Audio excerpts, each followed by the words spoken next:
Shalom, jumpa lagi dalam program Aku dan Keluargaku. Saya berdoa kiranya keluarga saudara semakin kuat, bersatu dalam menghadapi persoalan kehidupan, dan berkat Tuhan senantiasa mengalir dalam keluarga saudara. Drama keluarga bukan hanya menjadi hiburan yang sangat disukai oleh para penyuka serial televisi, saudara. Tapi dalam kehidupan sehari-hari, kita pun menemui drama keluarga. Mungkin saat ini saudara sedang menghadapi drama dalam keluarga saudara. Nah, suatu saat ada seorang wanita yang bercerita kepada saya. Dia berkata bahwa kehidupannya penuh dengan air mata, penuh dengan drama. Dia seorang wanita yang sangat bekerja keras dalam kehidupannya. Dia bahkan aktif di yayasan sosial.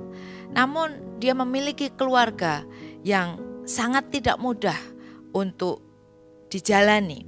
Wanita ini menikah dengan laki-laki yang sangat dicintainya, tetapi orang tuanya tidak merestui hubungan dengan laki-laki ini.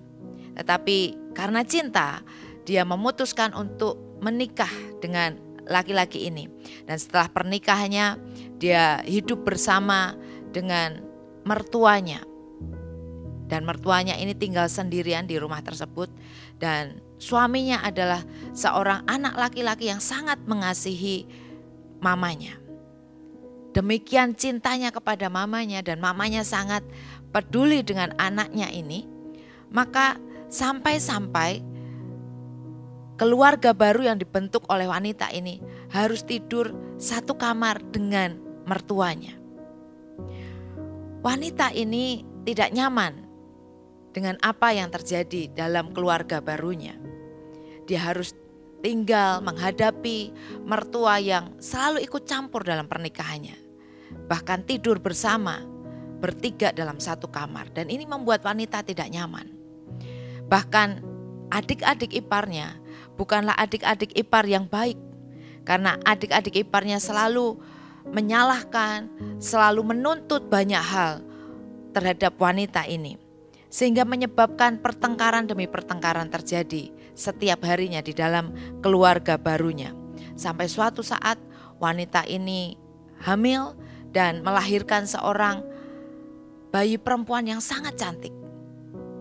Semua keluarga bersukacita. Namun sukacita itu tidak berlangsung lama. Karena wanita ini harus pergi meninggalkan rumah mertuanya. Keluar dari rumah mertuanya. Dan mertuanya memutuskan untuk anak laki-lakinya mencari istri yang lain yang cocok dengan hati sang mertua.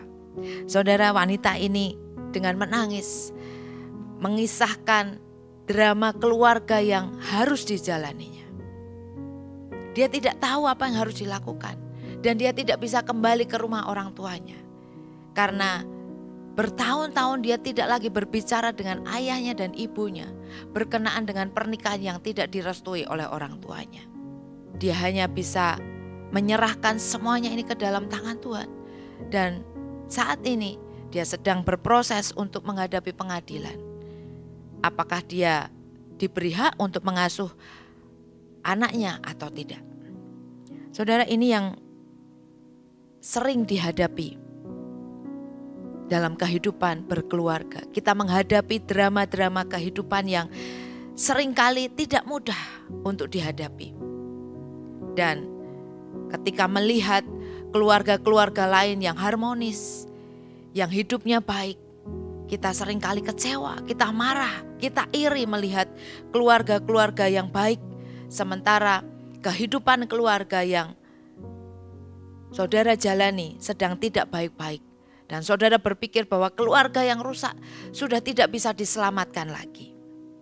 Saudara, yang menjadi pertanyaan dalam kehidupan kita adalah mengapa drama keluarga bisa terjadi? Mengapa drama keluarga tidak hanya serial di televisi, tetapi mengapa harus sering kali terjadi di dalam kehidupan nyata? Mengapa drama keluarga bisa terjadi? Kalau kita renungkan, kenapa drama ini bisa terjadi? Maka drama keluarga bisa terjadi karena kurangnya kecocokan atau tidak ada lagi kecocokan dalam pikiran dan pemahaman. Dalam Injil Lukas pasal yang ke-14 kita bisa membaca sebuah kisah tentang anak yang hilang. Ada sebuah drama kehidupan yang terjadi di dalamnya.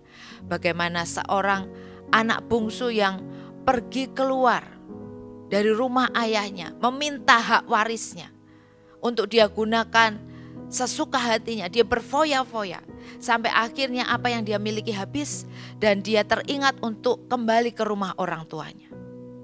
Ketika dia pulang, ayahnya menyambut dengan sangat bersuka cita. Dia mengadakan pesta yang sangat mewah, sangat besar.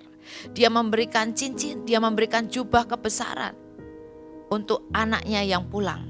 Anak yang selama ini dinantikan dan dirindukan.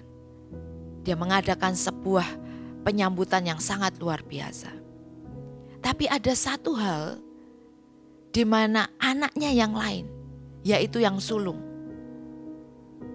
Dia melihat apa yang dilakukan ayahnya.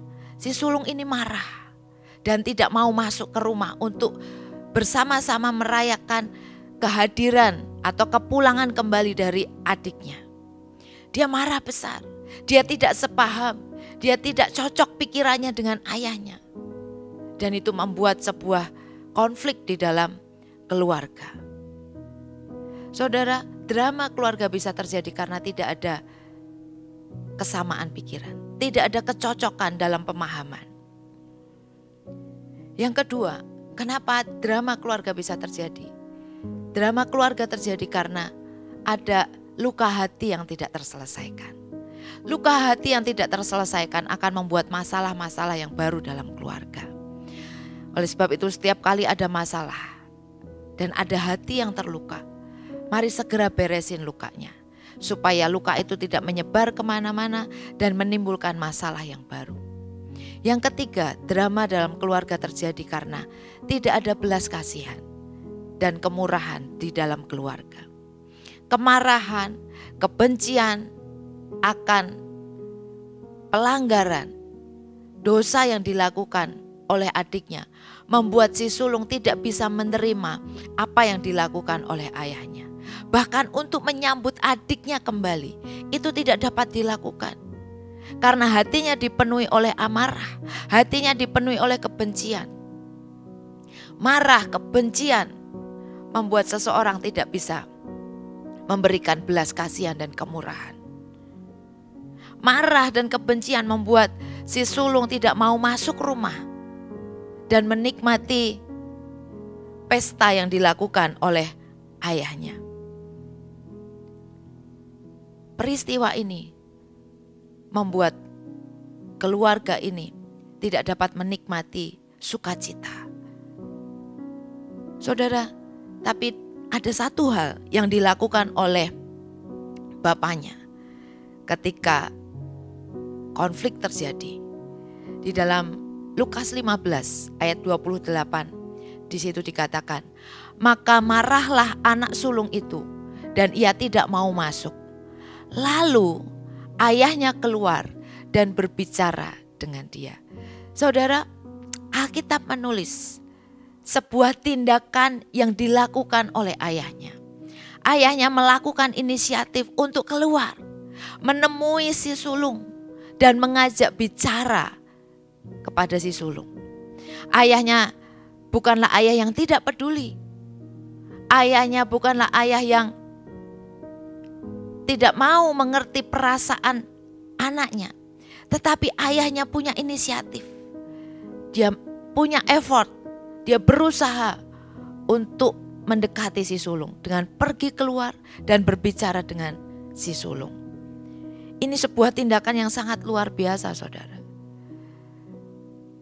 Sehingga menghasilkan kepedulian dan keluarga yang tadinya mengalami konflik karena ketidaksamaan pemahaman, ketidakcocokan dalam pemikiran antara ayah dan si sulung. Tetapi ketika terjadi percakapan, ayahnya mengajak bicara dengan si sulung, maka terjadi pemulihan. Komunikasi yang baik membuat pemulihan dalam keluarga. Seringkali drama terjadi karena tidak ada usaha, tidak ada effort yang dilakukan untuk berkomunikasi dalam menyelesaikan sebuah persoalan. Masing-masing punya ego dan membiarkan persoalan itu berlanjut, bahkan akhirnya membuat masalah-masalah yang baru. Dalam Yakobus pasal 5 ayat 16 dikatakan, karena itu hendaklah kamu saling mengaku dosamu dan saling mendoakan supaya kamu sembuh. Doa orang yang benar bila dengan yakin didoakan sangat besar kuasanya. Saudara, ini yang terjadi ketika ada pengakuan, ketika ada percakapan, ada komunikasi. Maka ada kesembuhan yang terjadi. Kesembuhan terjadi ketika ada keterbukaan. Luka yang dipulihkan akan membuat keluarga mengalami kesembuhan. Dan kasih kembali dirasakan di dalam keluarga.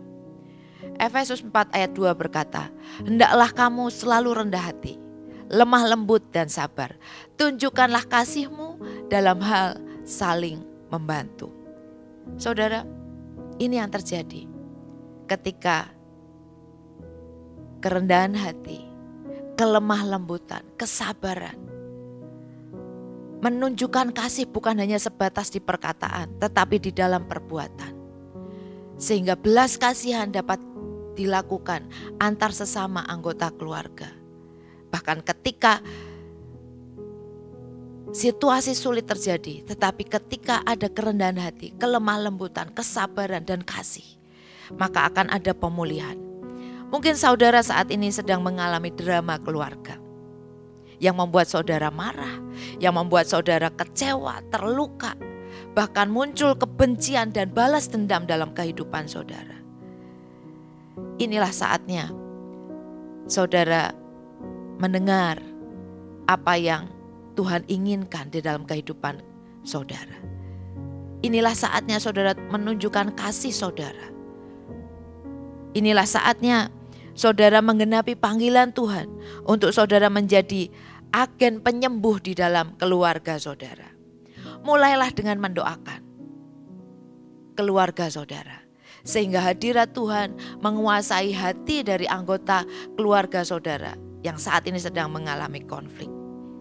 Dan saya percaya Tuhan akan memberikan keberanian untuk saudara berbicara, sehingga saudara dimampukan untuk berkomunikasi dengan baik, sehingga ada keterbukaan.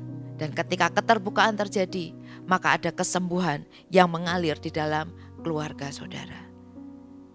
Saya percaya ketika konflik terjadi, drama keluarga terjadi di dalam kehidupan saudara, ini bukan saatnya saudara pergi meninggalkan keluarga saudara, tapi jadilah agen penyembuh yang akan memulihkan keluarga saudara. Apapun dramanya, jangan biarkan drama itu terus berlanjut dari episode ke episode yang lain, bahkan muncul persoalan-persoalan yang baru. Tapi biar kiranya saudara memiliki keberanian untuk berkomunikasi, memiliki keberanian untuk berkata-kata yang baik, dan drama keluarga itu bisa diselesaikan dengan happy ending, dengan kesembuhan yang terjadi karena ada saudara dan saya sebagai agen penyembuh yang dipercaya oleh Tuhan di tengah situasi yang tidak mengenakan. Saya berdoa saudara menjadi agen penyembuh yang dipercaya oleh Tuhan, yang diberkati oleh Tuhan. Amin. Mari tundukkan kepalamu, kita berdoa. Tuhan, terima kasih. Hari ini kami belajar bagaimana dalam situasi yang sulit, ketika kami menghadapi drama keluarga yang tidak membuat kami nyaman, yang memunculkan kemarahan, emosi, kepahitan, dendam, bahkan ada keinginan untuk balas dendam. Tuhan, mampukan kami untuk kami menjadi agen penyembuh yang membawa sukacita, yang membawa kesembuhan di tengah-tengah keluarga kami. Kami rindu drama keluarga yang kami hadapi akan happy ending. Karena kami mengizinkan Tuhan bekerja. Kami mengizinkan kesembuhan terjadi di tengah-tengah keluarga kami. Terima kasih Tuhan, kami bersyukur. Kami mau serahkan hari ini sepenuhnya ke dalam tangan Tuhan. Kami percaya kami dapat melewati hari ini bersama dengan Tuhan. Dan nama Tuhan dipermuliakan. Kami bersyukur di dalam nama Tuhan Yesus kami berdoa. Amin. Saudara, terima kasih sudah mengikuti program Aku dan Keluargaku. Saya berdoa kiranya program ini menjadi berkat buat saudara. Tuhan Yesus memberkati.